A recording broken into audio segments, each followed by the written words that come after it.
Today, we have the honor of sitting down with Tori Hope Petersen. Without a doubt, Tori has one of the most remarkable stories you will ever hear. Originally conceived through sexual abuse, Tori's chances of succeeding in life were slim to none. She grew up in a household marked by prostitution and drug abuse, was physically and sexually abused, and she was placed in foster care at 4 years old. Then again, she went back to foster care from 12 to 18 years old. She has lived in far too many homes to count and also spent time in juvenile detention.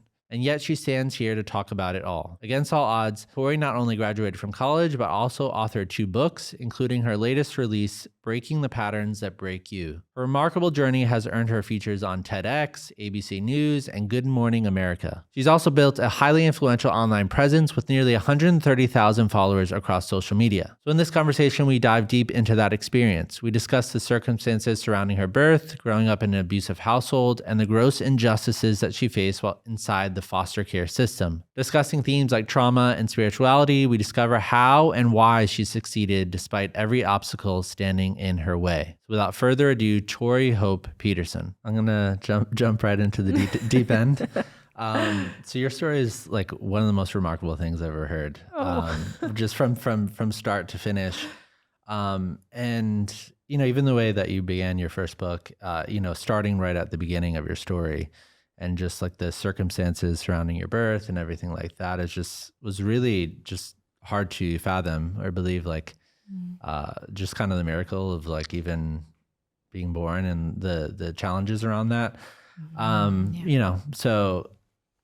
people might say like shouldn't be sitting here right now, but you are, and the chances that you would succeed given all the things that you were up against are like slim to none. And so if you could start at the beginning, like who were your mother and your father, and like what were the circumstances around your birth and what happened?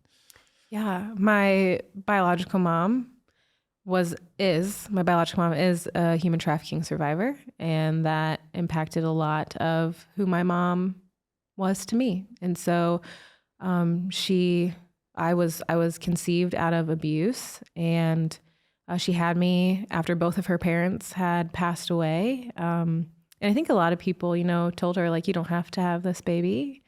But my mom said that someone had encouraged her to get an ultrasound, and she heard my heartbeat. And she said when she heard my heartbeat, she knew that she loved me. And so she decided to keep me. And then when, she was going to the hospital, they diagnosed her with AIDS. And after, she wasn't expected to not be sick or not die. And so she actually like prayed that I would have victory. She said even if she didn't have victory, that I would.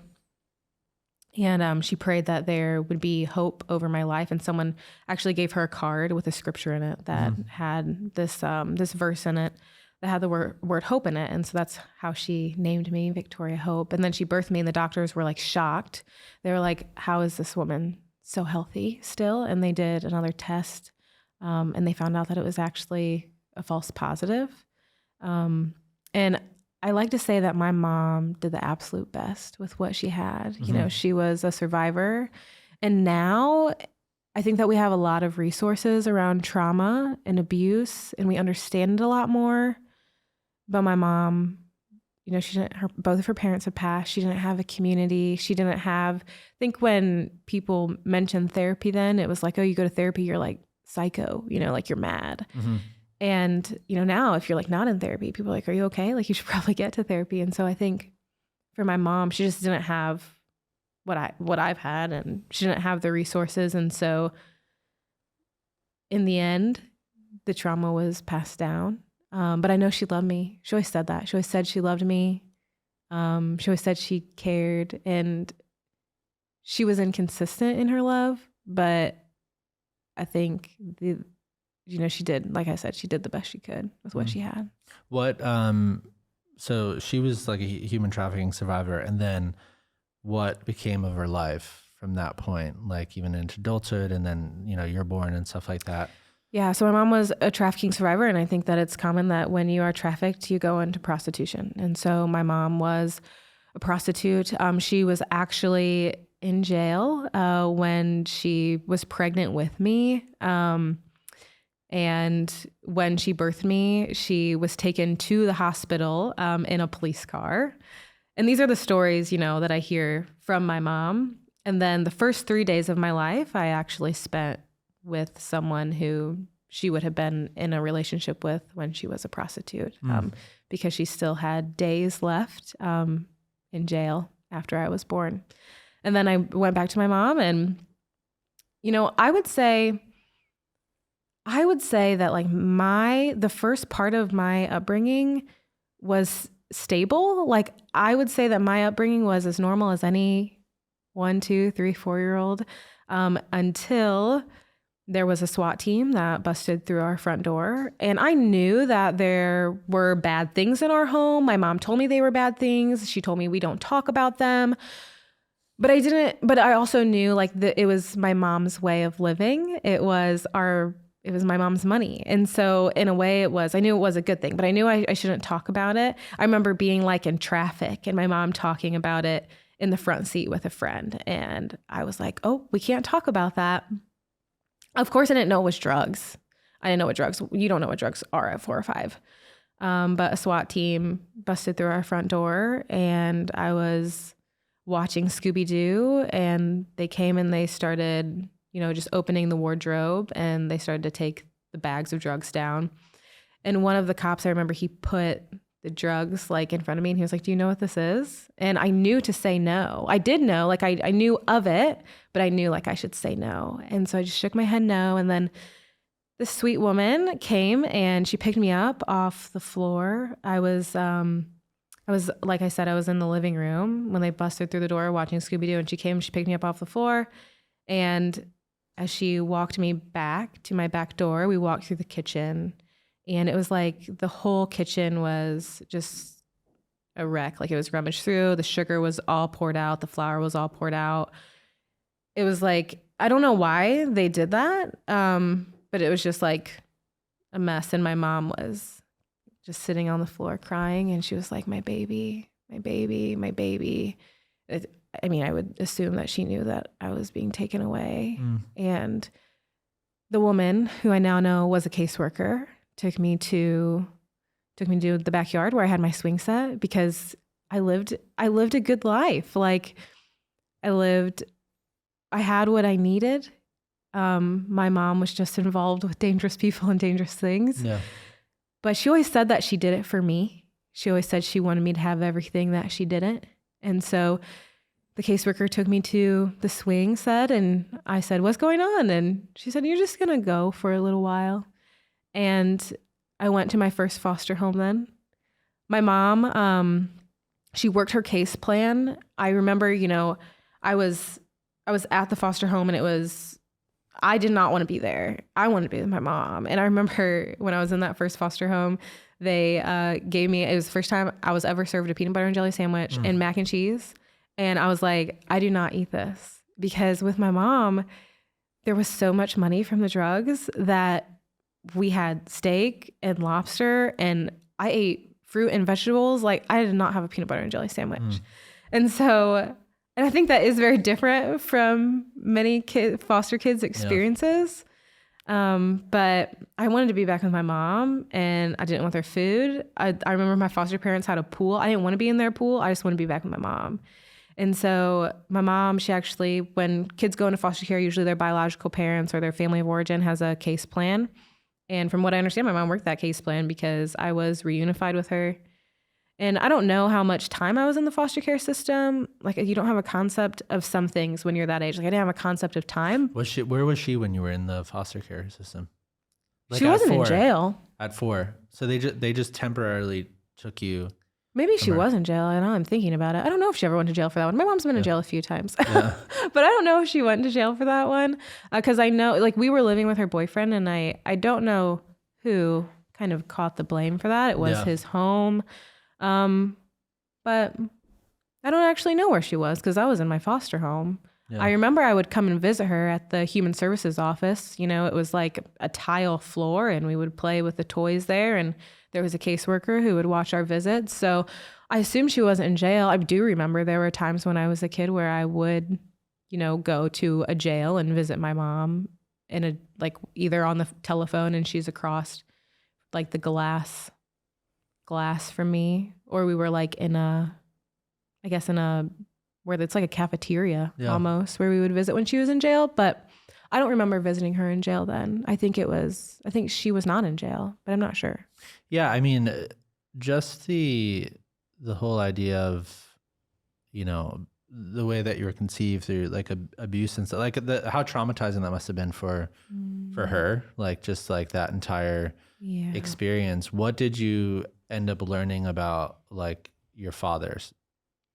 Yeah. So there were moments where like I didn't know if I should believe my mom, because obviously there are things, my mom was diagnosed with bipolar and schizophrenia. And so I think I just questioned, like, is she making this up? There were some things that she did make up. And there were some things I remember I was like 10 and she would like accuse me of stealing and driving her car, you know? And I'm like, I've never driven a car ever. Yeah. And I had no idea how. And so there were things that would happen that would then make me wonder if what my mom said was true. But when she would get in her states of mania where she would become very abusive and she would hit me, and there was a few times where she looked at me and she said, "You are a product of rape." And there was another time she looked at me and she said, "You are the spitting image of a rapist." And I don't feel like you can say that to your kid unless it's like coming from a deep place of trauma, right? And a deep place of hurt. You look at your child and you see someone that has caused you immense pain. And my mom saw me and she was reminded, I think, of the sacrifice that she made. And I think that's why when I look at my mom, I'm like, you know, she did the best she could. And I think even though people will hear that and they will think, oh my God, that's so evil. Like, how could a mom say that to their daughter? But they don't realize also, like, I think the pain that someone experiences when they experience that kind of abuse and then has to every day look at a reflection of the person who abused them that way. Yeah, you use the word, I think, you wrote specifically, you said as you became older, you understood that something about you triggered her, and that like you used a word that your presence like disturbed her almost. Yeah. And so I guess you were making the link between that and the abuse. Yeah. Yeah. I think that, I mean, when I think of, now I'm a mom, and when I think of my love for my children, like it's so instinctual. Yeah. You don't even have to really try at it. And I think trauma is really similar. Like our triggers are very similar. They just come and we don't really get to control them. And I think my mom had both when she looked at me, and that was the struggle. Was a curiosity about your father like something that was like consistent through your childhood? Oh yeah. I thought about my dad all the time. I remember if we would like go, so I grew up in a predominantly white town, and I am, for the people who can't see this, I am biracial. And we would like go to other cities, or when we would like go to the airport, I would actually look for people who looked like me. Not like my mom. My mom is white. And so I would look for like black men, or I'd look for biracial men. And I would think, oh, maybe he's my dad, especially if he had like green eyes or like lighter skin. And I would just like, I would see someone and I'd be like, oh, maybe that's my dad, or maybe that's my dad, or maybe that's my brother, or maybe that's my sister. And I would ask my mom about my dad often. And she told me that he died before I was born. And she had told me that he got hit by a train. And that sounded like so absolutely ridiculous to me. Like I was like, there's no way that can be true. Like people don't get hit by trains. I mean, I'm sure someone has, but I'm like, that's not a typical way that someone dies. And so I actually didn't believe her once I got older. But also in a way, my dad, he never existed to me. Yeah. He was never around. So even though I didn't know if he was passed or not, there was also this like idea that he really never existed. And then when I was 22 years old, I actually got an ancestry DNA test. And I actually got it because people always asked what my ethnicity was. And I never knew the answer to that question. And then when you don't know the answer, people ask why, and then you have to go into your whole story about how you don't know your dad. And so I was like, I'm just gonna figure out what my ethnicity is so that then I can stop telling my entire story to people the minute that I meet them. And I took the test, and what came up was one of my aunts. And I clicked her, and then I clicked our family tree. And what I found is that my dad actually did pass a month before I was born. And I got in contact with that aunt, and she actually, so I was raised in Ohio, born in Texas. And so they actually didn't believe me that I was related to them, because they were like, we're all in Texas. Like no one related to us is not in Texas. And so I showed them my birth certificate. I was like, oh no, I was actually born in Texas. And so my aunt was like, oh wow, she was like really taken back by that. And she actually got me a plane ticket to come and visit her and visit the whole family. And we went to her house, and she handed me my biological father's obituary. And it was such a weird feeling because I looked at it and I thought, I'm so relieved. Like I just felt so relieved. And then I realized that was such a strange feeling, but I was so relieved that my mom didn't lie to me all those years and that he really had passed, and there was no way that I missed him in an airport or I missed him when we were visiting another city. Like he really wasn't there throughout my entire upbringing. So I couldn't have found him. So so you're talking a little earlier about the things that, your mother would say, like being called a product of rape or something like that. Was that was the first time that you heard that? And then like, what did that make you feel about yourself? Like when you would hear those things and your identity and stuff like that? I hated myself growing up. That was very apparent to me. I would lay in bed at like 9, 10, 11 years old. And I would think about how I could kill myself, how I could run away. Suicidal ideation started when I was probably like, 10 or 11. And it was something that I dealt with at least weekly. And I was always trying to figure out like if I could fix what was wrong with me. I felt like I was kind of like just so hurtful to my mom. And I was always trying to kind of figure out like, if I could figure out what's wrong with me, maybe I could stop being hurtful. And if I could figure out what was wrong with me, then maybe I wouldn't feel so bad about myself because I could fix it and I can make it better. Yeah. Yeah. I mean, so you were saying that your first few years, I guess, in some sense had some normalcy.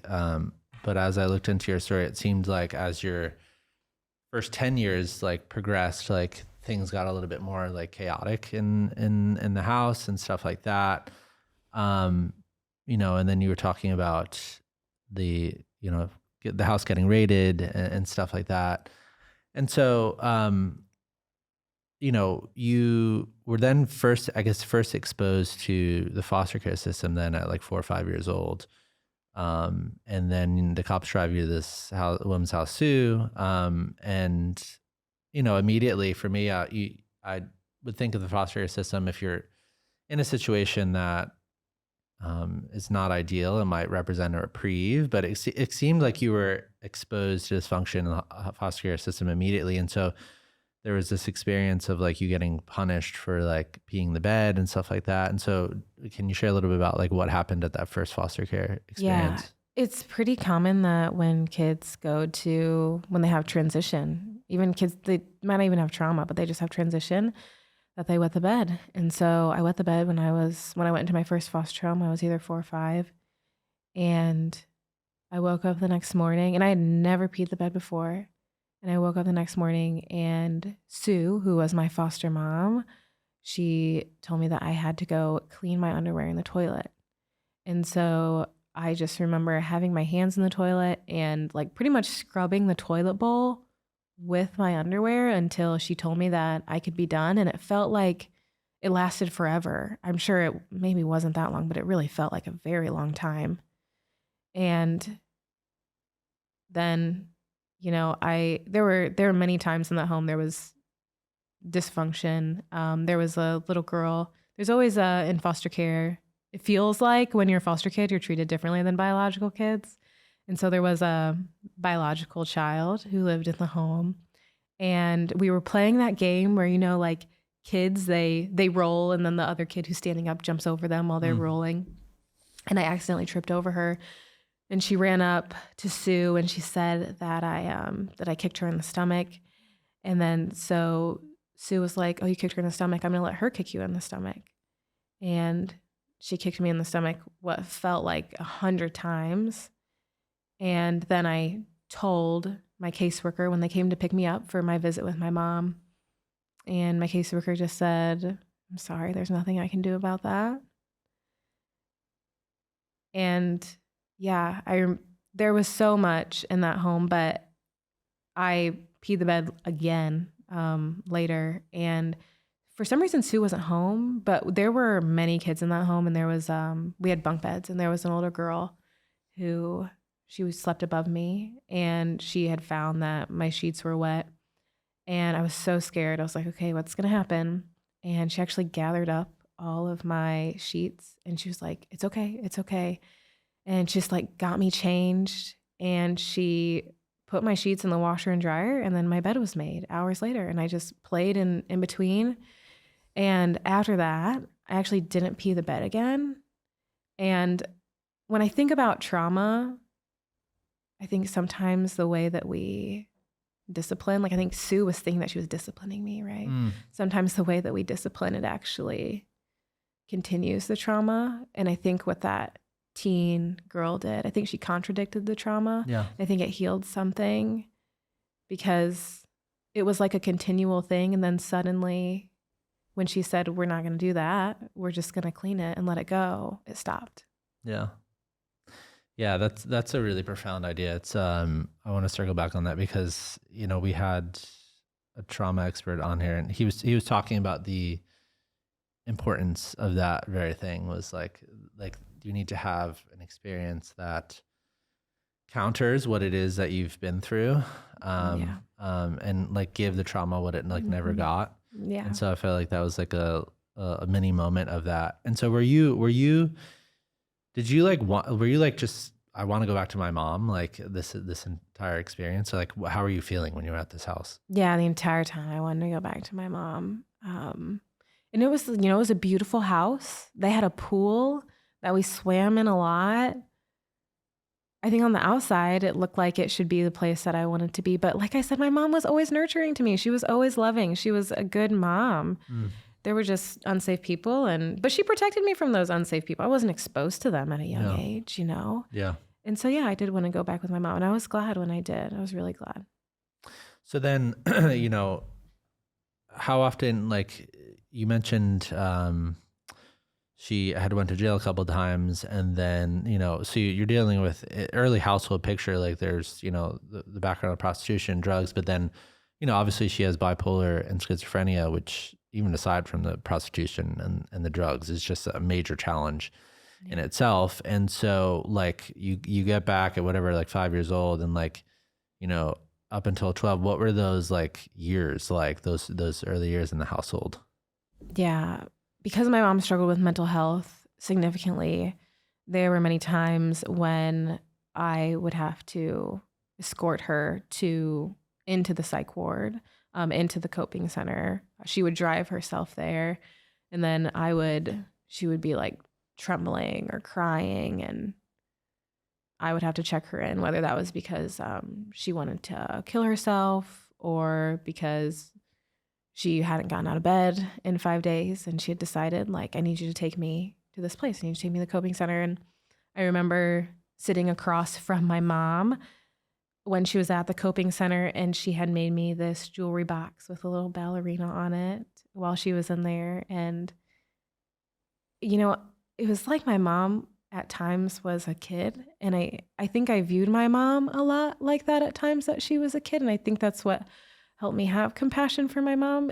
And it was like a kid, who makes something for you. Like, she gave me this jewelry box and she painted it for me like a kid would. And she said, "I made this for you."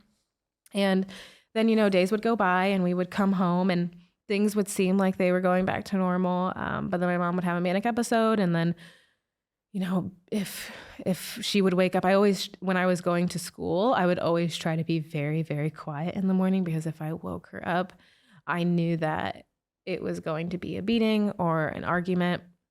And so if I woke her up in the morning, it was often her chasing me out of the house because I was trying to escape before the abuse, or it was me being drugged back into the house. There was this one time it was a lot of, I think, just putting out fires at a really young age, learning how to put out fires at a very young age.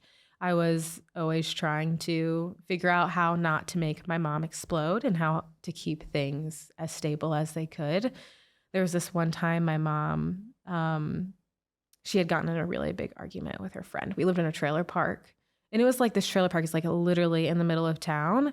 And it was early in the morning. I'm going to my bus stop, and my mom in chalk, my mom is asleep. But I wake up and I go outside to get on the bus, and on our road, on the pavement, there is this large letter written in chalk. And it's so insultive of her friend. And I mean, I am like 11 or 12 at this point. And like immediately I'm just like, after I read just like maybe the first 2 lines, I didn't even read the whole thing. I remember running inside and filling up like pots of water and just like pouring it. Your mom wrote this. My mom wrote this to her friend, and there were kids that were reading it as they were walking on the bus. And I remember being like, I cannot let anybody read this. And so life was a lot just putting out fires and trying to literally wash away, trying to make the bad things disappear. Mm. Yeah, I mean, the stuff that you were discussing about the, you know, psych wards, like, did you feel like you're like a kid at this point? Were you like kind of forced into like a caretaker role, like early on in some instances with this stuff? So my mom, it's like if she wasn't manic, more times than she was manic, she was actually gone. Yeah. My mom was gone a lot. And so I did caretake, but it was actually for my sister. I have a sister who's 10 years younger than me. And when my mom was gone, I would take her everywhere with me. When we lived in that trailer park, we lived next to the mall. And so I'd always put my sister in the stroller and we'd just go walk around the mall. I didn't feel like a caretaker for my mom. I felt like a fire extinguisher for my mom. Yeah. And then, you know, the stuff that you described with like, you know, you wrote about, you know, you talked about the beatings, and then in your first book, you were saying that 3 of those you remember like vividly. And so why, from your understanding of the point, why was she doing that? Why would she beat you? When I look at the patterns of those beatings, they often revolved around her getting upset with the partners that lived with us. Mm-hmm. And I just don't know if she could take it out on them. And so she took it out on me. They were bigger and stronger than her. They were men. And I think it often got taken out on me. You know, when I was probably like 10. So I had, throughout my upbringing, I did have kind of a father figure. He was my stepdad. Yeah. And he, at one point, him and my mom, they broke up. He went to jail, and then my mom started dating this other guy named Al. And we lived at Al's house. Isaac was like my stepdad, father figure. And he went to jail, and he's also my sister's biological father. And so he was like fairly involved in our lives growing up. They broke up. My mom was living with this other man. And while we were living with this other guy, they got in some kind of big argument. My mom, even though we were living with this other guy, we always had the trailer at the trailer park because my mom said if anything went wrong, she always wanted to have the trailer. And so I would do chores and like work for our neighbors, and I would make money and I would put them under my mattress because I was trying to get enough money to run away. And I had about $300 actually under my mattress by the time I was 11. And my mom, somehow she had found it. And when she found it, she wasn't even mad. She was like so excited. Like she was ecstatic. And she was like, we are going to use this to get Isaac out of jail. And her and this other man that we were living with were in this big argument. And we go, we pick up Isaac, we bail him out of jail. I mean, my mom is like overjoyed. We move back in with this other man while Isaac is living in the trailer. And they are in this massive, so we're back with this other guy, and they are in a massive argument this one morning. He's driving me we get in the car, he's starting to drive me to school, and he's just saying like these terrible things to me. He's like, just terrible things, like, you're going to be like your mom. And he just wouldn't stop saying them. And I said, I'm like 11, and I'm like, if you keep saying those things, I'm going to tell you a secret. And he was like, oh, so then he like kept telling me the things. And I was like, don't keep saying those. I'm going to tell you a secret. And he kept saying it. And I said, Mom and me got Isaac out of jail and he's living in the trailer. And I did not cause so much tension. I did not understand what the repercussions of that were going to be. Like, I thought it was going to make him so mad that he was going to stop saying like the mean things. Like, I think I felt like I had like this control, and maybe I could control him, or like make him so sad that my mom chose Isaac and not him, that he was going to be like, oh man, I'm going to stop saying these mean things. I don't know. But that is not what he did. He turned around and we drove back. He like did a U-turn right in the middle of the road, and we went back to his house. He opened the door. He spit in my face. He kept calling me all these mean names, and he dragged me to the front door, and he told my mom. She told me, and they beat me for like hours. And that was the worst beating that I have ever experienced. And I remember laying in bed after that, and I had actually called, I don't know what it was. It was one of those like hotlines, you hear it on the radio. I heard it on the radio when I was a kid, and people would call in and they'd ask for help. Like, they were struggling so bad, and they would ask for help. And I remember I called and I had said what my mom did. She had like dug her heels into my skin. She like thrown her heels at me. And I told them all of this, and they said, what is your address? And as soon as they asked me that, I hung up, because my mom always said that if I brought police into her life, that she'd take me out. She always say, I brought you into this world, I'll take you out. And I felt like if they knew my address, that the police would come and they wouldn't really help me, and that I would be in more trouble and things would get worse. And so I just laid in bed, and that was another day that I just remember so vividly being like, I really wish I could just die.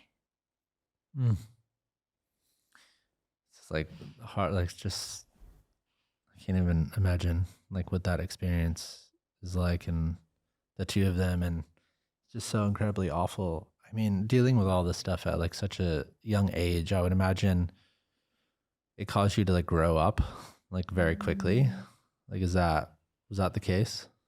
I feel like both. Like, it caused me to grow up, but it also made my brain so immature in ways. And I say that because, I think the result of much of my abuse was I then didn't know how to have relationships. I didn't know how to have friendships. I would enter into a relationship with boys. I mean, I was 12 entering into a relationship with boys and already trying to enter into like very promiscuous areas. And it was because I wanted to be loved and I wanted to be accepted. And I felt like if I had sex with boys, then it would make them love me. And I didn't really care what it took to make people love me, because I was so desperate for love. And that's not something that I think because my brain was so desperate and so immature, I didn't actually realize that that's what I was doing. Yeah. I just thought I was in these very normal, happy, romantic relationships. Yeah. The other component, I mean, as it relates to just sexuality and stuff like that, dealing with your, what you wrote about with your mother's brother, Uncle Alan, and stuff like that. How much did that affect you, and what happened with him? So I had an uncle that sexually abused me, and he was before that happened, he was actually like a hero in my story. When things would happen at my mom's, he would come and pick me up. I didn't realize it then. There are so many things that I realize now, but I know now that there was a lot of grooming happening. He would pull up porn on the computer, and then we would like watch it, and then he'd be like, "Oh, sorry." And then he would act like it was an accident. And I would think, "Oh, that was just an accident." And porn was something that it was pretty common at my mom's house too. Like, she had magazines, and I had seen various boyfriends that she had get on the computer with it. And so it like wasn't a super unusual thing for people to just necessarily watch it around me or have it around me. Until I got older, I realized what was happening and what he was doing. And so when he abused me, my mom actually, she was like, "We have to report this." And I think my mom said that there were things that he did with her that she felt uncomfortable with, and that that were also abusive. And so I think that's why she knew that she could believe me. But then when I look back at that, I'm like, why would you have let me go with him then in the first place? But I think we were just both so desperate, like with what was happening in our home. I don't think my mom wanted to abuse me. And so I think for her, me going there was like a chance for her to kind of reset. And for me, it was a place where I felt like I wasn't being hit and kicked. Heels weren't being thrown at me, And it wasn't until I was actually reading a Judy Blume book that I had understood what my uncle did to me. And then I didn't tell anybody for months, actually, until anybody. And then my mom and I got in this really big argument, and she said, "You're going to go live with him." And I was actually like, I cannot go live with him. And it had been months, like probably 3 months since I had understood what happened. And I told my mom, and she was like, we have to report this right away. We went to a victims advocacy place, and my mom sat there and she told me, like, "You have a voice and I believe you." We went to court for it, but I wasn't believed in court, and he was never charged. You were never believed in court. I wasn't believed in court. I wasn't believed very much as a kid. It makes me... But people listen to me now. So. Yeah.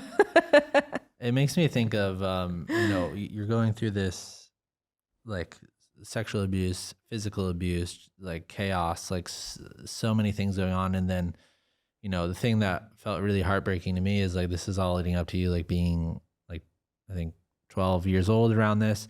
And then, this theme of like not being believed, so it seemed like, after all these beatings, then you had went on the offensive in some way, and then eventually got arrested for it. And then you got permanently placed in foster care. And so now you're dealing with this system of people that are not believing anything that you're saying. Yeah. And so what happened in this incident that then led you to go into foster care at 12 years old? So me and my mom got in another fight. My mom actually had me pinned against a table, and I reached over to get the nearest thing to me to get her off of me. And it was a tape measure, and I threw it at her, which made her fall back and which made her get off of me. And then she was off of me. She was on the couch, and I was standing over her, and I just started hitting her. And I didn't stop hitting her until she looked at me, and her eyes were just like filled with tears. And she was like, "What are you doing?" And it felt like I was looking at me when she said that. And I just like knew in that moment, like, oh, this is bad. And so she had called the cops, and I went to a juvenile detention center for 18 days before I had a court date. And during that court hearing, we were waiting in the lobby to go in to see the judge. And there was this, they're called CASAs, court appointed special advocates. It's like, they're like lawyers for kids, basically. And she had pulled me into a room by myself so she could talk to me one-on-one. And she was like, what is going on at home?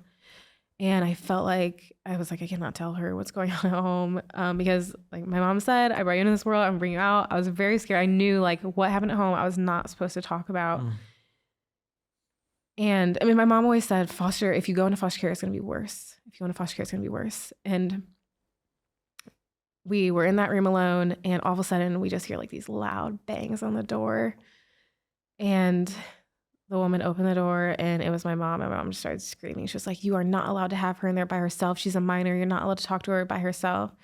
And the woman was like, yes, I am. And she just like grabbed me. We moved to the next room. She shut the door, and then she was like, okay, what's going on? And then again, my mom would bang on the door, and she just started screaming. And then we ended up in like this, she just grabbed me. We went to the next place, and we ended up in this like filing cabinet. And we were standing like nose to nose because it was literally the only place that we could find. I think she could find where we could hide. And she said, I promise if you tell me what is going on, you will not go back. And I just felt like such relief. Like I was like, okay, like she promised me. And I told her everything. I told her about the abuse with my mom and the drugs and how hard it was. And I just remember crying, and I'm like, please, I remember begging her like, please don't make me go back. And she was like, yep, you're not going to go back. Like everything's going to be okay. And then we walked out, and my mom was sitting on a bench right outside the door, and she stood up and she was like, you're such a traitor. And she just started screaming. And the advocate, she had like a file in her hand, you know, all those notes that she took, and she just like threw them down. And she was like, this case is crazy and no one's going to take it. And she walked out and she left me there. And I was just like, I'm going to die. Like I am going to literally die right now here. And I don't know, I was probably a caseworker or someone else came and got me. They separated me from my mom, and we never went into the courtroom that day. And I was like, I'm going back because we didn't have court. And then a caseworker came in and they said, it's very obvious the judge realizes there's more going on than a child doing domestic violence, or a youth having a domestic violence is what was against me. And so they said, you're going to go into foster care. You and your sister are going to go into foster care. And so that was the second time we went in. Mm-hmm. Yeah, I can't imagine what like this is shaping the outlook of like a 12-year-old on the world, and like how you feel about the world and the circumstances and the odds and things, and you know, being stacked against you, and even the fact that like you were getting abused, and then like this incident like happened, and then how much difficulty it was, even what that caseworker did, her throwing, like she got you to trust her, and then she threw down the clipboard. Yeah, I like to think she was scared. My mom can be really scary. Yeah. Yeah. But I did feel in that moment so I felt scared and like so defeated. So that begins a carousel in your teen years of being in the foster care system from 12 to 18 years old. How many homes did you live in between 12 and 18? Carousel is a good word for it. I've never heard anybody use that. I like that. Yeah, I moved throughout 12 different homes throughout my entire time in foster care. And that was the first time my sister and I went to the first foster home together. And there were like in our room, there were like, I think there was like 8 beds in our room, but we were the only 2 kids in there, but there was like 10 or 12 kids in the house. It was so many kids. And my sister, one night she came in and she had told me that she was abused by a biological son, the biological son of the foster parents. And how old was she? She would have been 3. We're 9.5 years apart. And so she would have been 3. I was 12. And I think that was the thing. I was like, 3-year-olds don't make this stuff up. And so the How would next, they even know to make that up? Yeah. right. And so the next day, I actually stole someone's cell phone at school and I called this woman who had been a part of my life. Her name was Tanya. And I got on the phone with her and I was like, she didn't answer, and I left a voice message and I told her everything that my sister told me. And I said, I don't know what to do and I need you to call me back. And probably within an hour, there were caseworkers at the school and they started to ask me questions about what my sister told me. And I felt like I couldn't say it. Like, I felt like it just made me feel like yucky. And I was like, this is what she said, but I wouldn't actually say it. And so I kept saying it in different ways. And the caseworker said, you can't even say it. And you keep saying it in different ways. And she just like shut her notes that she was taking. And she said, we're done with this. And the investigation was pretty much over then. And I got home from school and I thought that I just thought that I was going to keep living there and that I would just keep like a really good watch on my sister and that I would protect her. But my caseworker was there and she was like, you can't live here anymore because people don't want kids who are going to lie about their home and going to lie about their other kids in their home. And so she said, you got to get your stuff and you got to go. And she had already had all my stuff like in a trash bag. And I had like thrown it over my shoulder and I picked up my sister and I was like, okay, let's go. And they said, no, Allie's staying here. And I was like, I just remember like, it felt like the walls were just crumbling. Cause I was like, I shouldn't have told anybody because if I wouldn't have told anybody, I could have stayed here and protected my sister. Why do you feel like so many adults don't believe children? Like, I mean, you just said that you had the court case with your own sexual abuse. Now here's another, it's a 3-year-old sister getting sexually abused and they don't believe you. Like, what's going on there? I think that people don't believe foster kids. People don't believe quote unquote, troubled kids. And maybe they believe them, but they don't want to. I think it's convenient not to believe kids in foster care.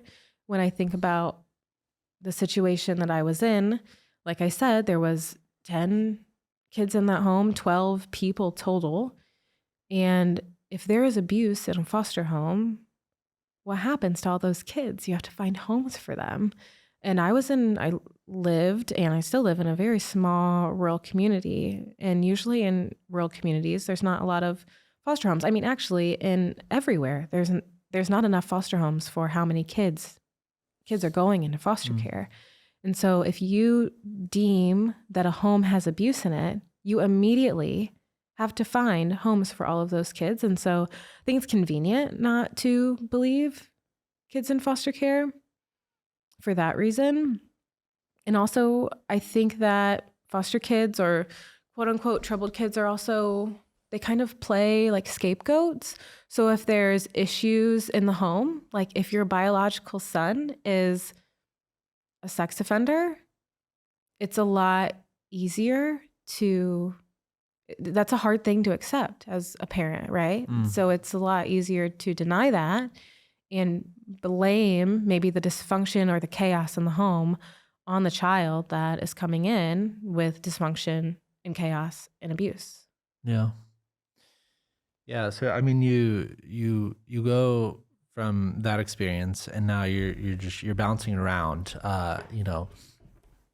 you end up basically in what was like a group home orphanage. And then it seemed like you eventually got into a good situation with a nice family, which was Denzel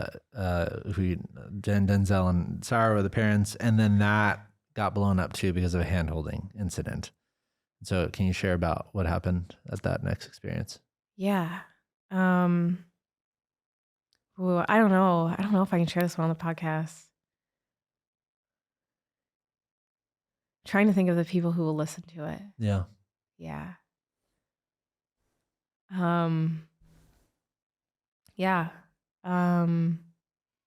So I went to a residential facility or group home after that because I was deemed hard to place. They said they weren't going to be able to find another home for me.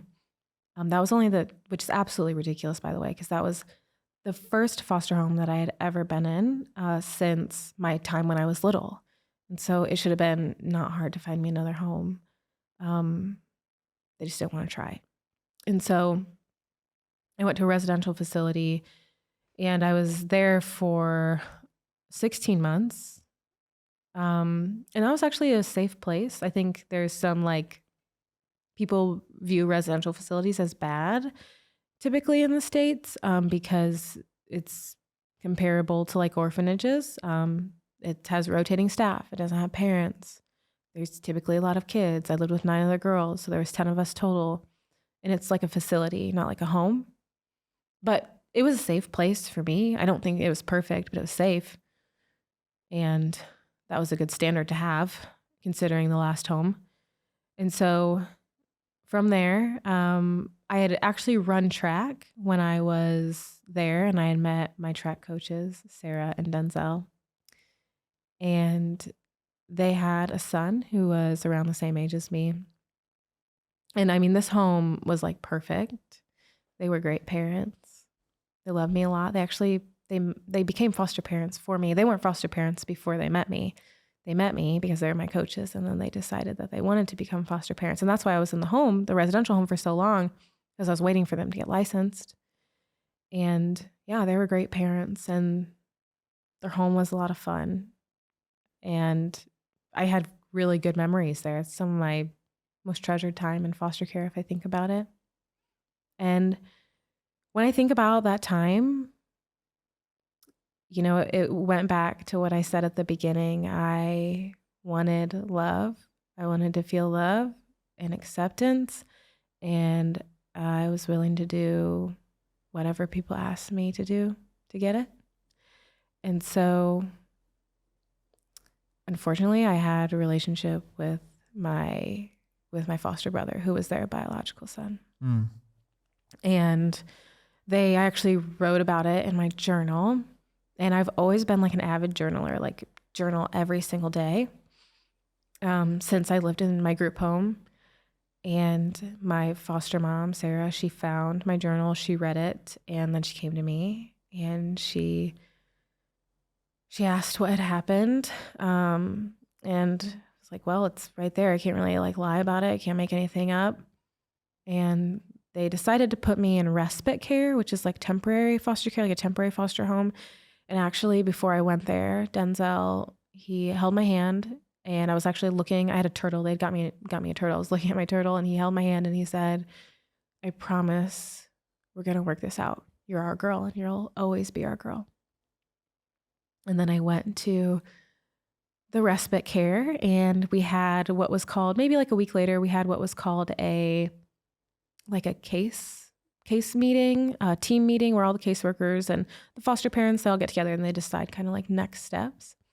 And I remember walking there from the home that I was in, and I didn't see Sarah and Denzel's car. And that was kind of the moment I knew. I was I don't think I'm going to go back. And then we were sitting in the meeting, and they told me, they were you can't go back. We can't let you go back. And I was just I was crushed. I remember just falling to the ground and crying and feeling like I had made the worst decision ever, because I knew that I lost a good thing. Mm. You finally find this home that is in some ways the culmination of a lot of the things that you had been looking for, and stability and safety and people that genuinely seem like they cared for you. What did it make you internalize about yourself in terms of being unwanted, after you lost that home? After I lost the home, I didn't want myself. I mean, I was so mad at myself. And I just felt so defeated. And I went to the next home. And, when I think about Sarah and Denzel's, I think of, it was colorful and happy and joy. And when I think about the next home, I just think of a scene that's like gray and rainy and sad. Like they were just such juxtaposed. And so next to each other, it was like I'd lost so much and nothing was worth, not having the family that you thought you were meant to be in. Mm. How did you mentioned a little bit earlier about the, way your upbringing shaped your sexuality, but like, your feelings about yourself, like did you ever feel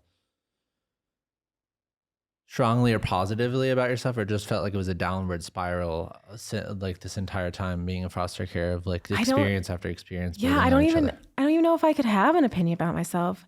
I remember thinking like that was the worst mistake I've ever made in my life. And then I went to other foster homes and I had relationships with my foster brothers again, because it just went back to like that feeling of being like loved and accepted by someone, and them thinking that maybe I was good at something, and them wanting to be with me. Like, oh, I can make someone want to be with me. And so I think the thing that I thought about myself was that I wasn't worthy. And the only thing I could do to make myself worthy was have sex with men. Mm. Yeah, I mean, that psychologically, that makes perfect sense to me of how you would arrive there, and just the cycle even from your birth of moving and changing scenery, and then 12 homes in like 6 years or whatever that is, like or less, like that's like 2 homes a year. Yeah. And so you're constantly having, foster parents, change and like get rid of you, and then like all these different experiences. And as a kid, like, you're grappling for what it is that is going to make you accepted or wanted by anyone. And so that makes a lot of sense for me. This whole thing kind of like, in my mind, when I was like looking into your backstory, like the problems in the foster care system just became so accentuated, and it was so infuriating to me. Is like one of the most bizarre things I had ever read was like later on, like in your first book, you got placed with another family, and then there was this incident with. So can you tell me about the feces urine in a bathtub incident? I knew you were going to ask. I was like, I know there's anything he asks about, it's going to be that so one. the feces or urine in bathtub incident, that was just, I couldn't believe that story. So can you share that one? So in my 11th foster home, it was almost like a Sarah and Denzel situation. That's what I felt it was. Kind of felt like I was entering into this like perfect family, and I was pretty pumped to be a part of it. The husband was the treasurer of our town, and the wife was a licensed social worker. So they had a really good reputation. They were kind of young for foster parents. I think they were probably the youngest foster parents I'd ever had, which kind of made them like hip and cool. They had adopted 3 other kids. And I remember the foster mom said that she had a dream about, like, God gave her a dream that she was going to foster me. And I was just like, okay, wow. Like, I just believe, like, okay, this is supposed to be my family. And things were like fine. They would take me to church every Sunday, and especially the wife talked about God a lot. And so I was kind of like, this is when I started to kind of grapple like with the character of Jesus. And I thought like Jesus was so kind and like loving and accepting. And I was like, I could get down with that Jesus. Like, it sounds like a good dude. But then they were like, I just didn't think it was abuse. There was just unusual things that would happen. So we had a Rottweiler, and there was this, so their children, one of the children was a boy. He was probably like 11 or 12. And he had like a lot of behaviors. He didn't really actually. It's so funny because he didn't have a lot of behaviors. That's just what they said. They said that he had a lot of behaviors. The one thing that he did often was he would pee the bed a lot. And my foster mom was very convinced that he did it on purpose, like to spite her. And so they would do strange things to him. Like there was this one time we had a Rottweiler and we would be like all sitting outside eating. And then the Rottweiler didn't like when people put their hoods up. And so it would I think it was like trained to attack people if they put their hoods up or something. Like your hoodie? Yeah, on your hoodie. And so they would have their adopted son, put his hood up and then run. And the dog would then attack the boy. And they would all like laugh about it. And so I sat there and I would just like laugh about it. Like I thought we were playing a game, like I thought it was fun. I had a boyfriend at the time and he would visit like a good amount. He was like my longest, he was like, the family knew him well. He was acquainted with the family. I dated him for some time and we were about to go inside and he like stopped me and he was like, Tori, why are you laughing at that? And I was like, I don't know, because it's funny. It's like what we do. And he was like, well, it's abuse. And I was like, no, that's not abuse. Like abuse is like heels being thrown at you and you being kicked and hit. Like I know what abuse is. It's obviously not abuse. It's a game. And he was like, no, like that is abuse and you need to tell somebody. And I was like, oh, I'm not going to tell anybody because no one ever believes me. And so I just kind of moved on. And then there's this, it was probably like in the next week or two, the boy peed the bed and I had stayed home from school because I was sick and I was just laying in my room and I just hear the boy like moaning, like sad, like he's like, ugh. And like my foster mom was like yelling and I had a loft bed and I like climbed down from my loft bed and I like went to peek in the bathroom and it smelled like urine. And I was like, what are you guys doing? And my foster brother was sitting in the bathtub and my foster mom was pouring his urine and his feces on his head. So she had a cup that she would scoop up the urine and feces that was in the tub because she had him sitting there for so long. She would scoop it up and she was just like dumping it on his head. And I was like, what are you guys doing? And she was like, this is like a therapy that's going to help him not pee the bed. And I was like, oh, smart. Like she's the licensed social worker, not me. Like she has like licensed social workers also sometimes have like a therapy degree. So I was like, oh, okay. And I just kind of like dismissed it and walked away. And then I told my boyfriend, that same boyfriend that told me the Rottweiler biting the kid was abuse. And he was like, Tori, like she is abusing him. Like that is not okay. And I was like, no, she said, I was like totally convinced. I was like, no, she said it was like this therapy, like it's going to help him not pee the bed. And it's helping him in the end. And my boyfriend was like, no, this is crazy. And you have to tell somebody. And I was like, why don't you tell somebody? Like you're a more reliable source than me. And he was like, I'm not going to tell, I didn't see it. And so weeks go by and eventually my foster mom made me mad. I don't know what she did. I don't really remember. Oh, I do remember what she did. I went to the state track meet and my biological mom came and she was standing at the finish line with my sister. And I went and I hugged my mom and my sister. And I said, thank you so much for coming. And the interaction was maybe 60 seconds, like maybe. And my foster mom got really, really mad that I went up to my biological mom. And so she had grounded me. And ever since that moment, she started to be like really, really mean to me. She started to say really mean things to me. She started to like treat me differently. And so I remember I just called my caseworker and I just remember thinking like, okay, I'm gonna just tell him. And I called my caseworker and I told her about the Rottweiler and I told her about the feces. And she hung up the phone. And within maybe like 5 minutes, I went to my room and I was actually texting my boyfriend and I was like, hey, have your mom call my foster mom and tell her that we're going to go see a movie. Because I was trying to escape before everything like blew up, before like the investigation started.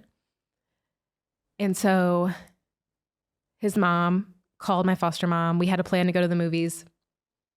And then within like 5 minutes after that, my foster mom came in my room and she said, give me your phone. You're not going to the movies. And that's like when I knew. I was like, oh, she knows. And I was like, why would they tell her? Because then they took the kids into our garage and I could hear them like prepping the kids on what to say and what not to say. And then the cops came, the caseworkers came, and I remember I went and sat out on my porch and just like putting my head in my hands. And the cop was like, what are you doing? And I was like, I'm just sitting out here. And he was like, well, where do you think you're going? And I was like, well, not back in there. And he actually gave me the whole spiel of like, you know, you're under arrest. And what were you under arrest for? I don't know. Probably, I mean, you could probably do an unruly charge. You can get a kid for unruly for like anything. It seems like not anything, but like defiance. And so, I mean, I was like 100 pounds at this point. I'm still a petite person. And he just like grabbed my arms, pulled them behind me, put me in handcuffs, and put me in the cop car. And I remember my caseworker came out and she said, well, Tori, you did it again. And then that's when I went to my next foster home. I just can't believe how many times in your story, in your childhood, there have been incidents of abuse. And then, I mean, I asked the question earlier, why do you think people just aren't believed? But it was just like this theme of these horrific, traumatic things that are happening to you and the people around you. And then just people not believing you. And I feel like, you know, your experience really opened up my eyes to the problems in the foster care system to begin with. And I thought it was powerful when you wrote, this is how the cycle of abuse and neglect continues. Children are put in homes that are meant to keep them safe, and said they are sometimes yet again abused. And so in a lot of ways, it feels like this system is set up to be doomed from the start, just the mechanics of it. And so why do you think that is? Like, what's the data behind that? Like, why do you feel like the system is just so broken? Yeah, I do not know like the data and the research, but I do know what I saw. And I think that there are so many kids coming into the foster care system. There's not enough homes to care for these children. I think that oftentimes foster homes are allowed to take too many kids at once. I think that causes for there not to be supervision in homes, causes for there not to be a lot of accountability in homes. It causes for kids to kind of fly under the radar and foster parents to fly under the radar, because when a caseworker is trying to visit so many children in one home, so caseworkers are mandated to do monthly visits typically. And if you think a caseworker is going into a home to try and visit 8 kids in one home, she cannot adequately meet with each one of them privately and get the honest take on what is happening in that home. Most caseworkers don't even have the time for that. And caseworker visits are typically very short. I mean, they're supposed to be like an hour long, but typically caseworkers don't have time. I mean, it's like usually they're 15 minutes. And I know, and this is like not stuff that I understood when I was a kid, but I know now caseworkers' jobs are so challenging. In one day, they can get a subpoena to court. They can get, a call that a child is being abused. They can get an email that says, we want to adopt this child. And it's like, which one do they answer first? Because all of them are like quite urgent, And I think that with so many kids coming into care, caseworkers not having enough resources, it falls like the weight falls on the homes. It falls on the foster parents. And if foster parents don't have appropriate boundaries of when to say no, of how many kids to take, which this is like, I hate saying this, but I think it can be really tempting not to say no and not to have boundaries because foster parents get a stipend. And the stipend is not much, but it adds up when you have 10 kids. And I think it can become sustainable to families when they have 10 kids. And so what happens is they don't say no, and then kids aren't adequately taken care of. And yeah, accountability isn't put in place. And then the cycle just kind of continues. And there's no accountability for it because kids need homes, right? Like if we don't put the kids in, a kid being in a home with a bunch of kids is maybe better than a kid being in a group home, or better than a kid sleeping in a children's services office, or better than a kid sleeping in juvie when they haven't committed a crime. I just think that caseworkers, human services, they feel like they have so few options.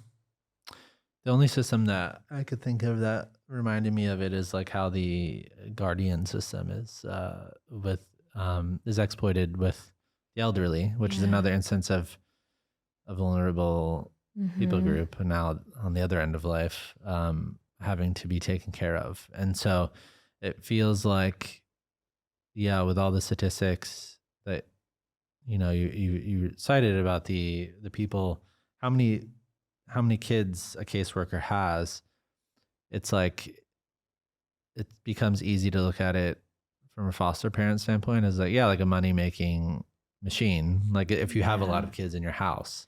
Yeah. And a lot of people don't know this, but like the more needs the kids have. So like say if a kid has a disability that has really high needs, or say a child is diagnosed with a mental health issue, the more money the stipend is for the child. So like how much money are we talking, like a month, like with these stipends? It depends on what kind of agency the parents are going through. So private agencies typically pay more than public agencies. But there are public agencies that are now trying to kind of change that because so for a child to go into a group home, it's typically paid for by health insurance, and we're talking about $1,000 to $5,000 a day. That's how much it costs for a kid to be in a group home. So caseworkers are trying to prevent that. The counties are trying to prevent that because it costs so much money. The government's trying to prevent that because it costs our society so much money. And so the alternative is foster homes. And so there are treatment foster parents. If you're a treatment foster parent, you're typically paid more because you are equipped to have children who would maybe be qualified to go into a group home. And then these people will listen to this and I know they will be like offended by these terms, but these are the terms that they use. And then there are children, I think they're called family level. And that's where, they don't have any diagnoses. And that's maybe like $20 a day at family level child. Like and $600 a month. I don't know. Yeah. I can't add it up. Maybe. Yeah, is that 20 times 20 times 30 is 600? Yes. So and then if they have a disability, then that's more. And so, I mean, that could pay someone's mortgage, So I think that 10 kids, $600 a month, like $6,000 a month. Right. Yeah. So yeah, I think that, and that's family care, and most foster children are not family care. Wow. Level.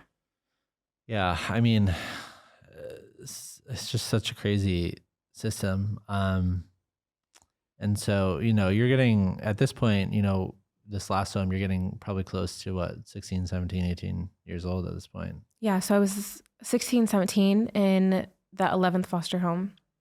I was 17 when I went to my 12th foster home. And so, like, how are you, after this incident happened, like, what kind of mental state were you in, like, at this point in your life? The very prominent thought I remember having is that I just hated God, because they were like these professing Christians. And they proclaimed the name of Jesus. And then I watched them gaslight me ultimately. Like they told me that they weren't, they really convinced me that they weren't abusing their kids. And yeah, I just thought, okay, this like God guy is a mask that you put on. And I was so desperate to be like accepted and loved that I was like, I don't want to put on a mask. I just want someone to take me in and love me for me. And so, yeah, I remember thinking very, very harshly, like, God is not real. I hate God. I was in an honors English at the time, and our teacher was having us read Ayn Rand. And I remember not really understanding like what, I didn't really understand what I was reading. And so I remember going to look up videos of her on YouTube to try and like, we were supposed to like write essays on her and stuff. And like what we were reading Atlas Shrugged. And so we were supposed to like be writing essays on Atlas Shrugged. And I was like, I don't get this. So I remember going to YouTube and like watching videos of her, and she was explaining like her philosophy, and she was an atheist.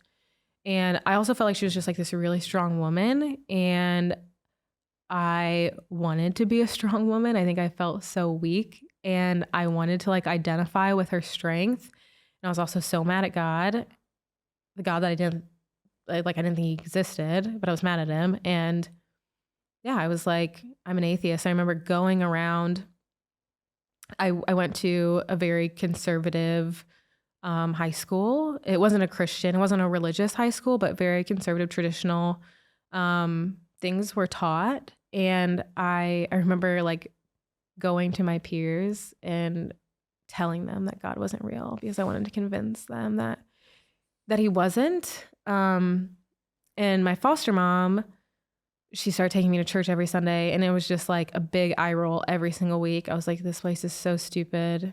Just a bunch of people wearing their mask for God. Just a bunch of people wearing masks to, to like show that they're good. And my foster mom, her name was Gigi, and she was a nursing student, and she just had like a lot of work to do. She was a nursing student, and she was busting her butt trying to get this degree. And I was running track at the time. And in between my junior and senior year, my track coach, I had a track coach who came to me, and he was like, I think you can go into the state track meet. I think you can win it. I'd only been to the state track meet like in a relay. So I'd never even been like in an individual race. And he added a caveat. He was like, if you do everything I say. So I was like, okay, I'm just going to do like everything this crazy old man says. And if it doesn't work out, then it's his fault. And it was like the only thing. I mean, I think I just like needed something to have hope for. So I was like, okay, we'll try. We'll throw our hat in for this one. And I asked my foster mom if she would go and get me track spikes. And she took me to the sporting store, and she got me brand new track spikes. And that just felt like a really big deal to me, because I had asked for other things in the past for sports and like extracurriculars, and like either they weren't gotten for me, or I know now as a parent that's such a normal thing to do for your kid, but like I would do that for my 6-year-old in a second, and he's like floppy when he tries to do sports, but I wouldn't even think twice about that. But I hadn't experienced that before. And so that was like, I just felt like so loved. Like, wow, she must really believe in me to take me to get like these $100 pair of spikes. Like that was a big deal. And then she would take me to practice, and she would sit with me while I practiced like every day. And she would take me to the track, and she'd take me to the weight room, and she got me a membership so I could go to the gym. And it felt like that was a big sacrifice. Again, maybe seems ordinary to people, but I had never seen anything like that. Like that was a big deal to me, and it's extraordinary. And I was so thankful. You're supposed to.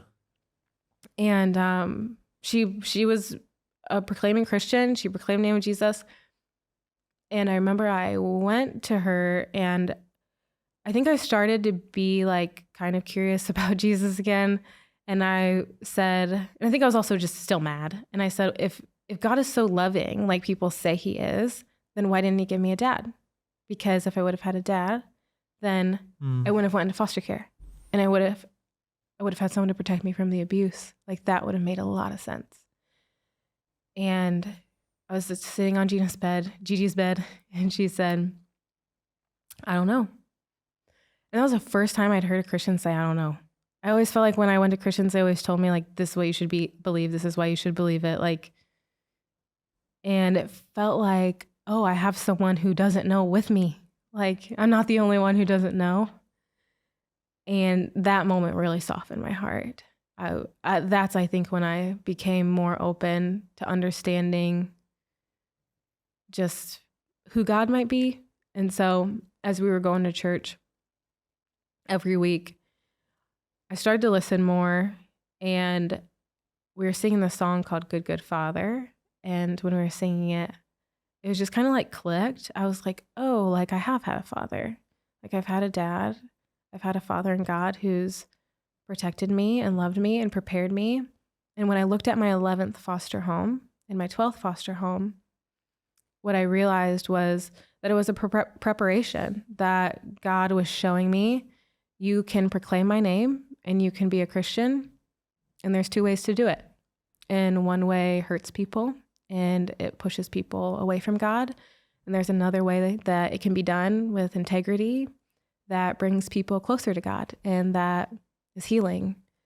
And I think that juxtapose, even though, created a lot of bitterness and anger in me, was a gift, because I've thought a lot about wanting to be not a person who hurts, but a person who heals, and how we live that out. Yeah, I mean, tying back into what you said earlier, like that last foster home, someone giving you an experience that directly was contradicting like the 11th one that you were in, and it was like a positive experience. And you eventually at 18 got out of the foster system, and one of the things I was just blown away by your story is, like, obviously you're sitting here like talking to me right now, but I was looking into some of the statistics, and 31 to 46% of foster children end up homeless by 26, and just 3 to 4% go to college. And so you finished high school, you went to college, and also you were talking about running track as well. Like, how is that possible? Like, despite everything that you had went through, and, people have been listening to this point just can't even believe all the things and challenges that you had been through. Like, how are you able to do those things despite the traumatic events and the constant turmoil in your life?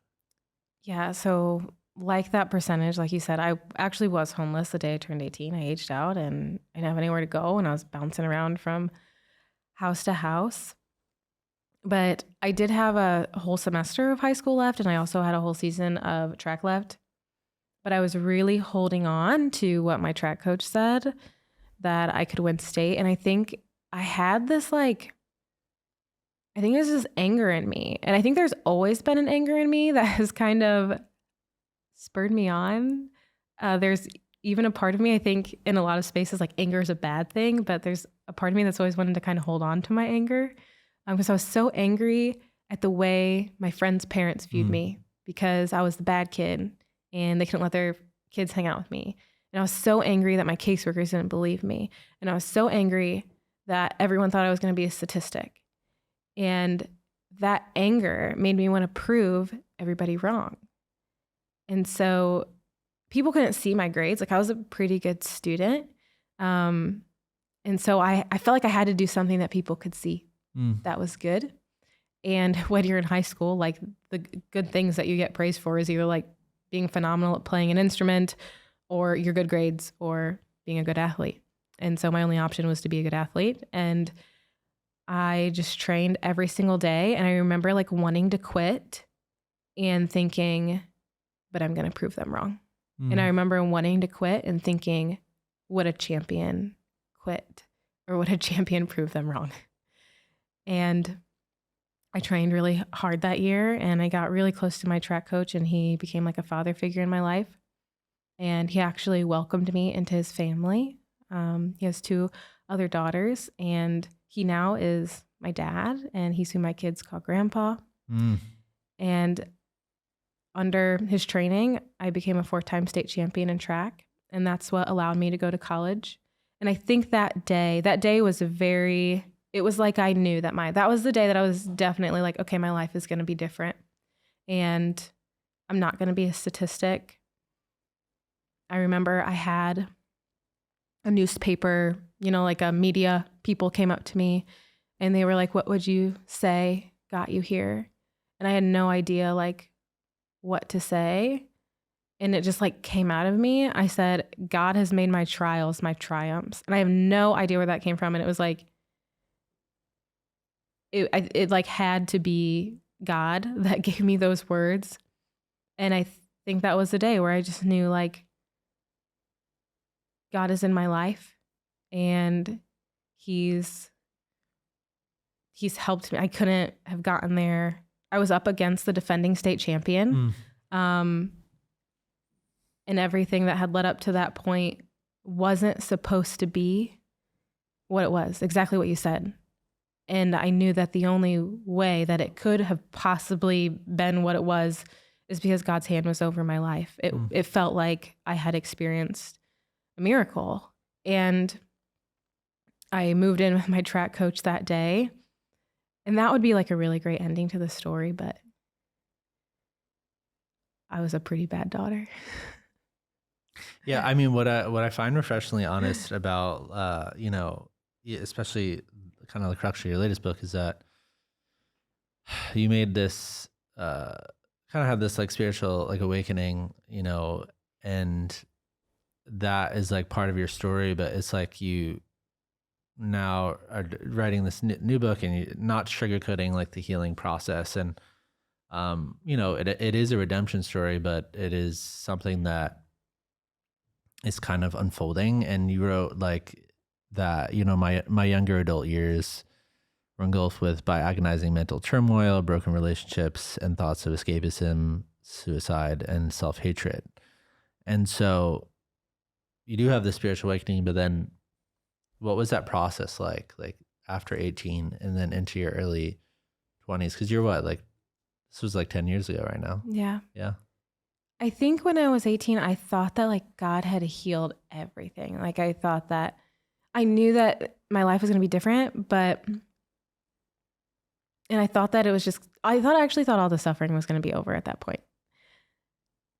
And then I moved in with my track coach, and I remember he has 2 other daughters, and he would say, we didn't get the 18 years with you like that we would normally get with a sibling or with a daughter. And so he'd be like, we want to spend time with you. And I was like, no, because it felt uncomfortable and it felt intimate.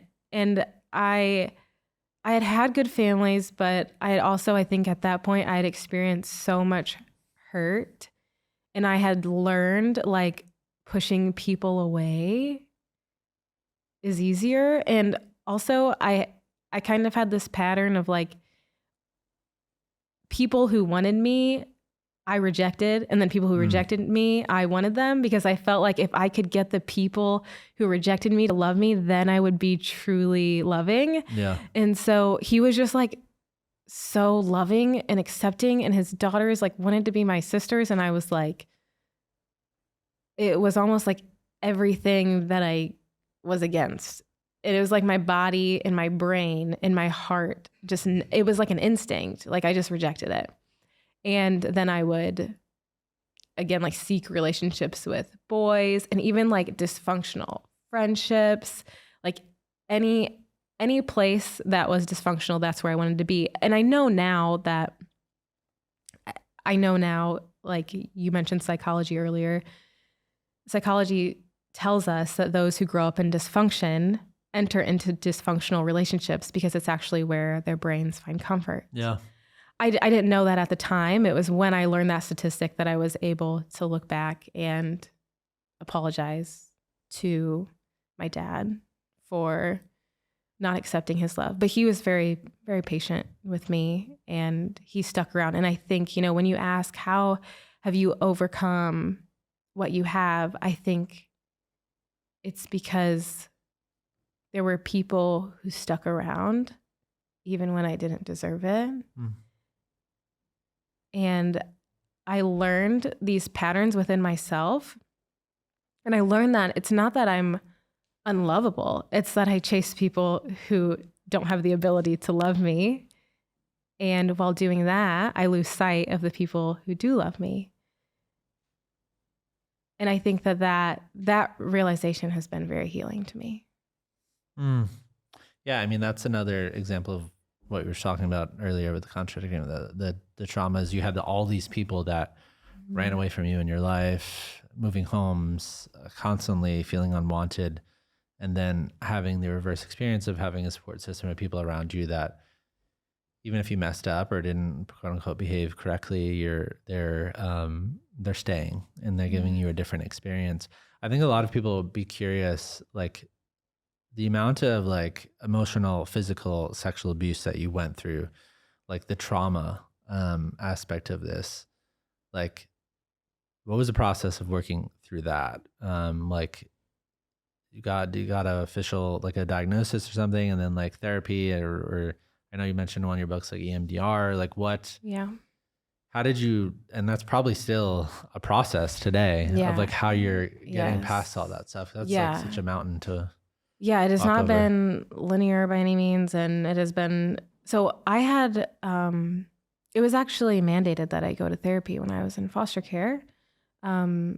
Because of all the trauma and abuse that I had endured for my case, it was mandated that I start therapy. So I started therapy when I was 12 years old. And I look back at that and I obviously now, like for a part of my job, I have to talk about the hard things that happened to me. And I think back to that, I'm like, wow, I think I got to start processing that at a really young age. And it's helped me process things moving forward. And when I was in college, there was free therapy services that I was in and out of. I wasn't like super consistent or disciplined in them, but I think I did them enough to where they were helpful. And then when I got married, that was a whole other marriage, just exposes all of your trauma. You think it's going to heal your trauma and it just unleashes it. And so that was like another time when I was like, okay, I'm going back to therapy. And so really my whole life, I mean, it was since I was 12, which is now 16 years, I've been in and out of therapy. And I do think that that's helped significantly. I've done EMDR, I've done talk therapy, I've done art therapy. And I also think having a community of people, you know, when I maybe not going to therapy, I have people to process things with. I have people who've been around me who can hold me and help.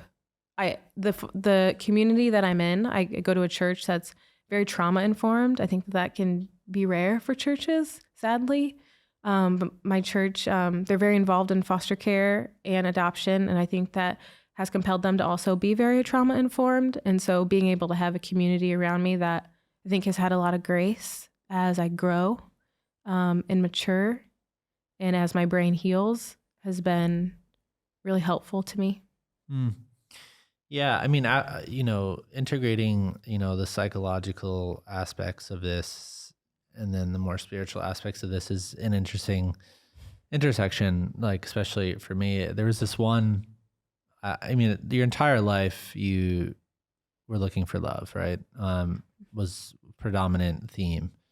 And obviously from the father that was never there, and then, your mother and the foster parents, and then even, you talked about your relationship with men. I thought it was interesting in your latest book, the way that you talked about, in some ways, the abstractness of like the love of God in terms of not necessarily having it be a felt experience. And that's like a very like meta thing, in the sense of, we're talking about this being that like created the universe, and is referred to as father. And I feel like feelings are a part of life, and then having that experiential aspect of feeling like, oh, there's God who loves me, and that feeling a void in my heart, but then not feeling it. And so like, how did you process through that experience? Because you initially said that you didn't feel Yeah. anything. Well, I would say like when I came to God and I understood that he was my father and I was his daughter, like it felt like overwhelming love.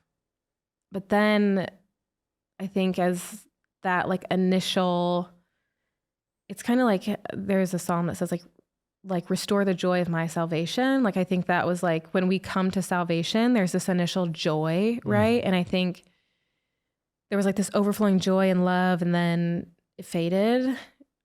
And I didn't know like how to wrestle with that. I just felt like I went back to that feeling of being unloved.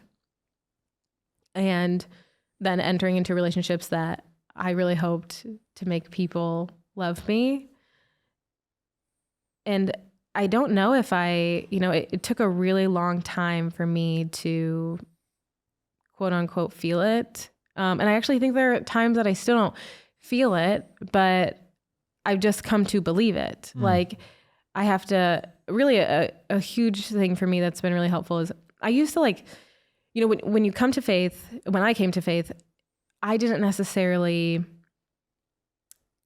I was just listening to what was being told, right? Like I would listen to pastors and I would listen to preachers and I would listen to podcasts, and whatever they said, like I was like, okay, that's what I receive. And then I felt like it was when I opened the word of God for myself that I started to understand what he said about me. And so like, there's that quote, and people like in the church, and people say, or pastors say, leaders say, less of me, more of God. And for me, like I thought I was like such a bad person. Like I hated myself so much.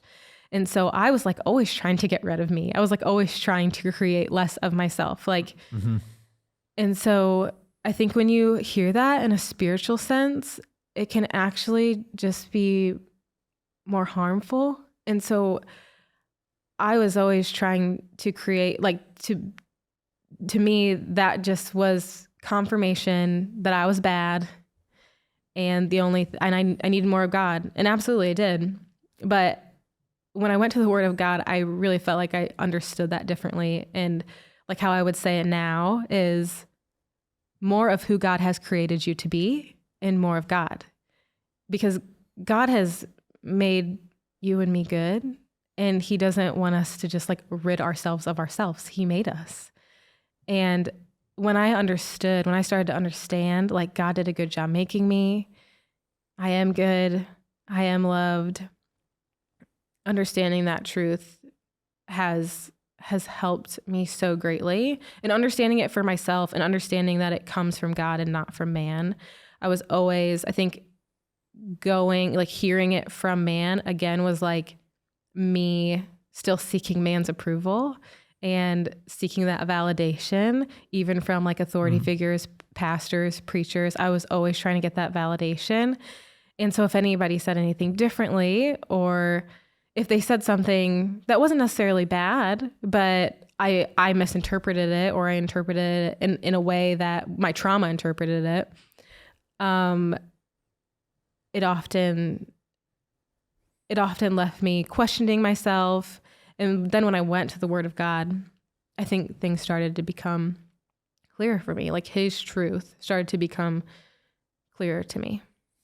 Yeah, I feel like a lot of people, tying back into like how you originally felt, like probably are listening, have felt or do feel currently like the same way about religion in terms of what you were saying about masks and other things. So what would you say to those people today that are like hesitant or skeptical of like the ability for that to fill some sort of void in their life? Yeah, I'd say that they have a right to be. We know that like the biggest reason that the research shows, like the biggest reason why people do not identify as Christians and why they don't go to church is because the church doesn't act like the church, or Christians do not live like Jesus. They don't love like Jesus. And so I would say like your feelings are valid, but I would also say that people aren't God. And I think that sometimes we look at people and we see them making mistakes and we see them hurting us and we see them not reflecting Jesus. And then we say, that's Jesus. But we can't get confused. What happens earthly is not what happens heavenly. What people do is not what God does, even if they profess his name. And so I would encourage them to look for the people, because there are people that are living lives of integrity. There are people that are proclaiming the name of Jesus and then actually living it out in their day to day. You just have to find them.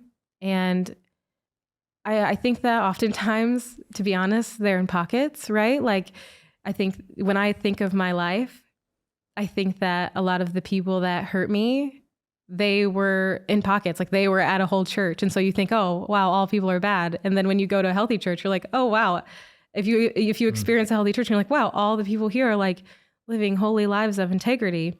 And it's not because like all God's people are bad or all God's people are good or living lives of integrity and some aren't. It's because like oftentimes there are patterns within systems, and those systems, they find themselves in pockets and cultures. Yeah. And so sometimes you just have to move drastically, look somewhere drastically different to find something different. It's really good.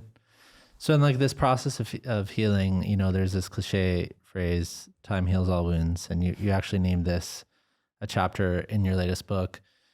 And so what do you think of that phrase?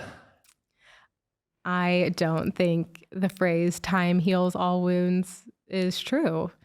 I think what we do with our time heals our wounds.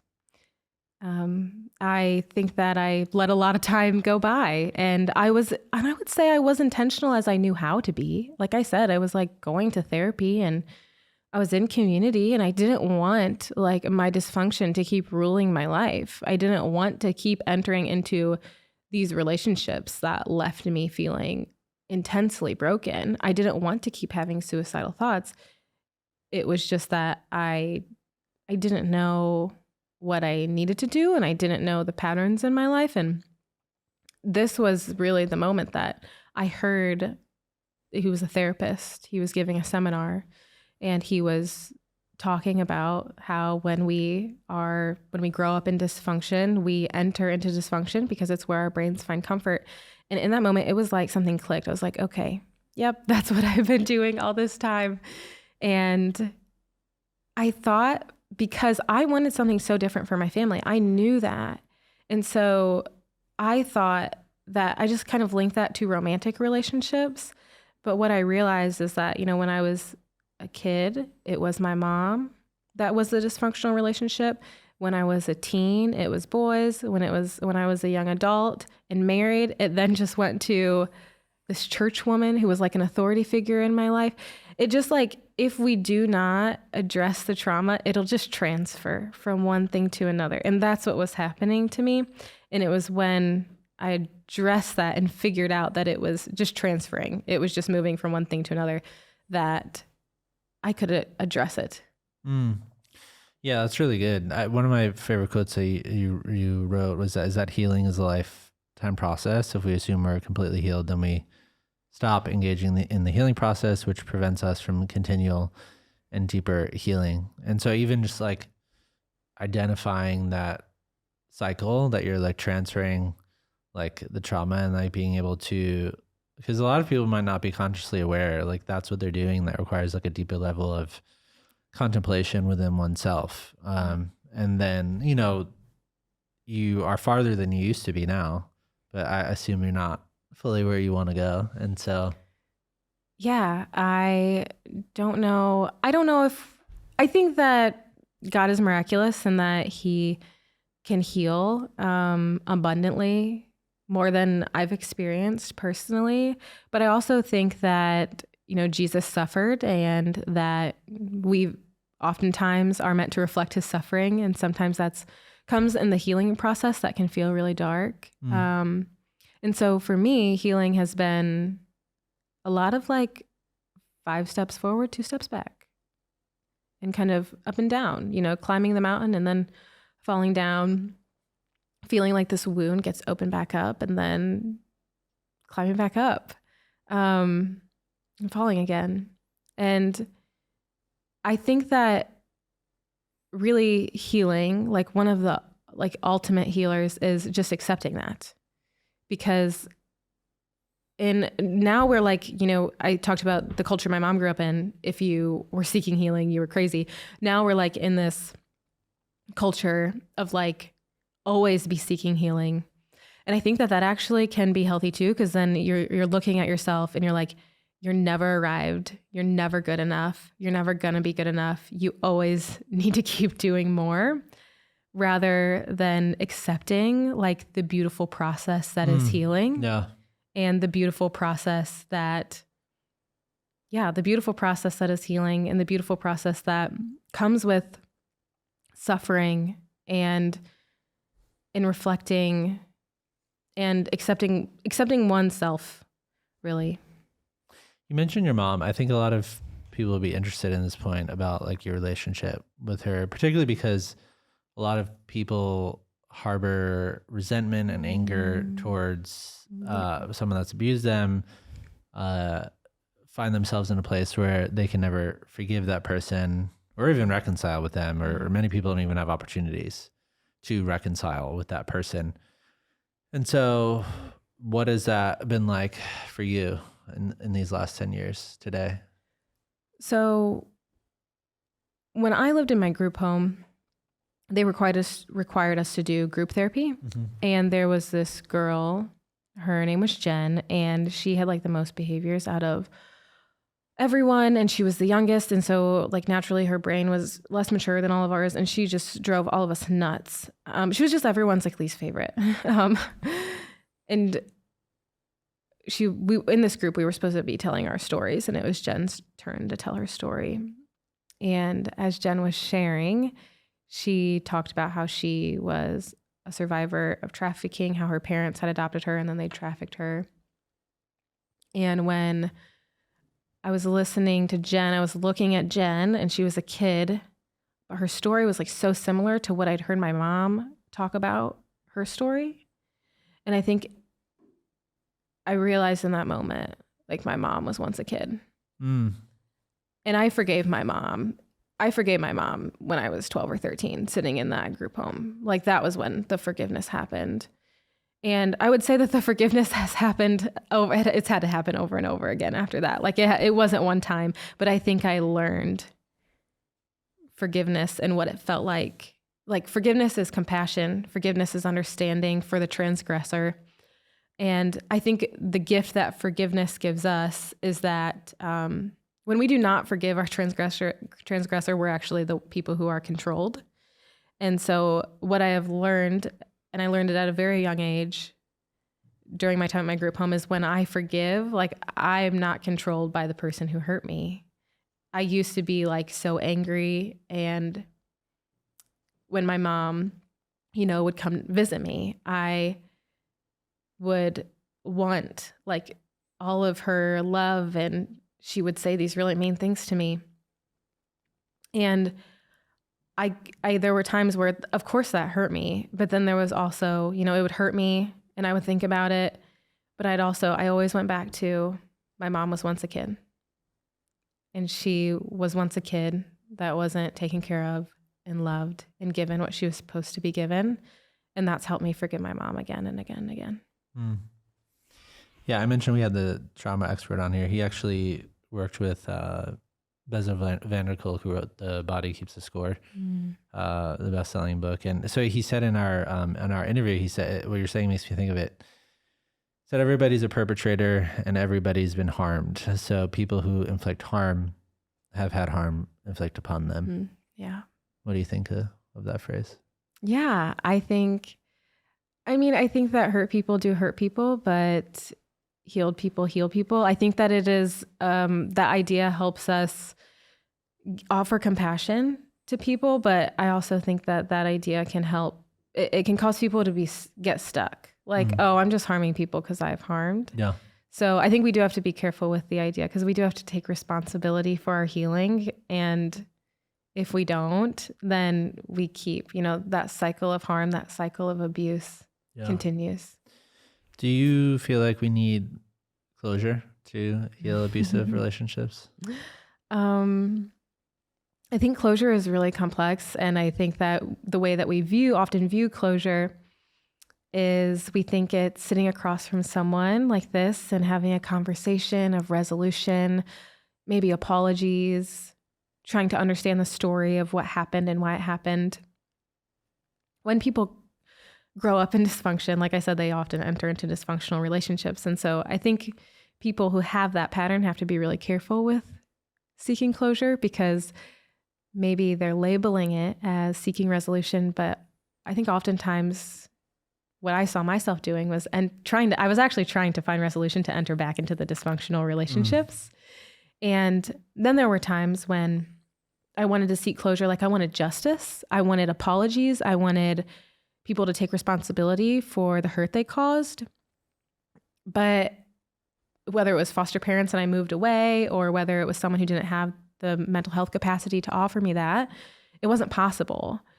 And for so long, because of that, I was like mad. And it was like when you have that anger, right, that anger controls you. When I remember like I would see my foster parents, it wasn't my foster parents' car, but it was the car that they had. And I would instantly think of them and I would instantly get mad. Or I would see something that reminded me of the people who abused me. And I would, I'd be triggered. And so how I view closure now is, I think that while it can be healthy when two people are healthy, I think ultimately when people are to the level of dysfunction and abuse that many people have experienced, we have to see people's actions as a form of closure. We have to let people's patterns speak louder than their words. And so if people are in constant cycles of dysfunction, if people have abused you, if people, have lied about the injustices that they've caused, let that be closure. Let that close the door. Did you ever get an apology from your mom? When I wrote my first book, I asked my mom often if she remembered things, and I asked her how she remembered them. And she would often say, I would be like, do you remember that one time? I'm sorry that I'm smiling. It's just, I know what I'm about to say. It's so bad. But my mom, I would go to her and I'd say, do you remember that time that you abused me with Al, that we got Isaac out of jail? And she would say, yeah, you deserve that. So I've never received an apology from my mom. But I feel like I have received acknowledgement. I have received, I'm not told that things didn't happen. Well, sometimes I am, but I think I've been told enough that things did happen that I feel like there's at least acknowledgement. And I think that is what she has the mental capacity to offer. And I think I have to see that as good enough. Yeah, I think it really ties back into the idea that I think it's important to leave people with, is that the idea of, if we want to diminish trauma, we must contradict the trauma. And you also wrote, we must act in ways that are opposite of the ways that we're wounded, the ways that the wounds were inflicted on a person. Where trauma comes through vessels that are cruel and cold, we can be vessels of mercy and warmth. And I think a lot of people might be seeking that through or seeking the apology. Yeah.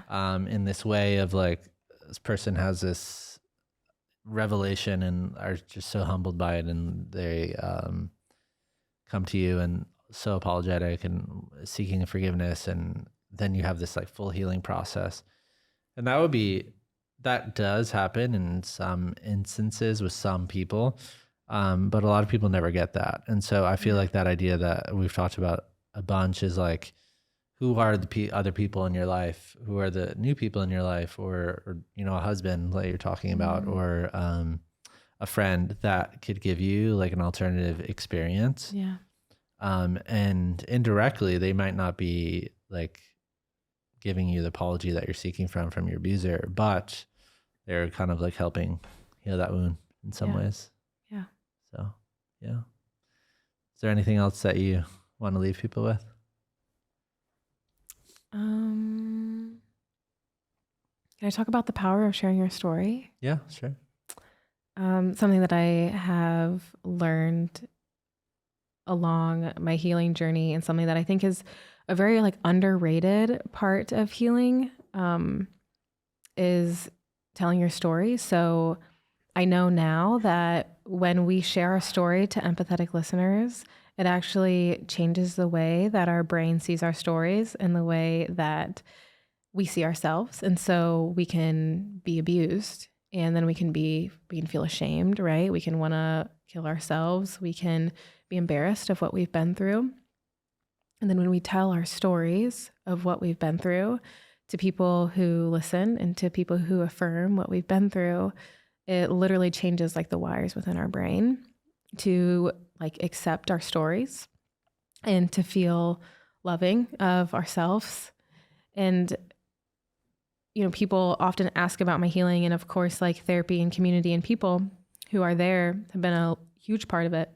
But sharing my story has been so healing, because what it's allowed me to do is it's allowed me to process like again and again and again. It's allowed me to look back and see that God was there. And it's allowed me, I think, literally for the wires in my brain to change the way that I see myself, because I see like these terrible things that I went through that they do feel, you know, they did once feel shameful. I now see them as like, you know, they were some of the worst parts of my life. So I now see them as they've caused some kind of good in other people's lives, you know, whether that's encouraging another kid who grew up in a really hard situation, or someone else who is struggling with trauma or suicidal ideation. And so, yeah, I hope that encourages people to share their stories, even not like on a podcast or not on a stage, but maybe just to one person that they can trust. Yeah, that's so beautiful. Well, thank you so much for being here. I just feel like this is just, like you just said, the power of sharing a story and how incredible that is. And I think this will impact people in a really meaningful way. Thank you. Thank you for having me. Yeah.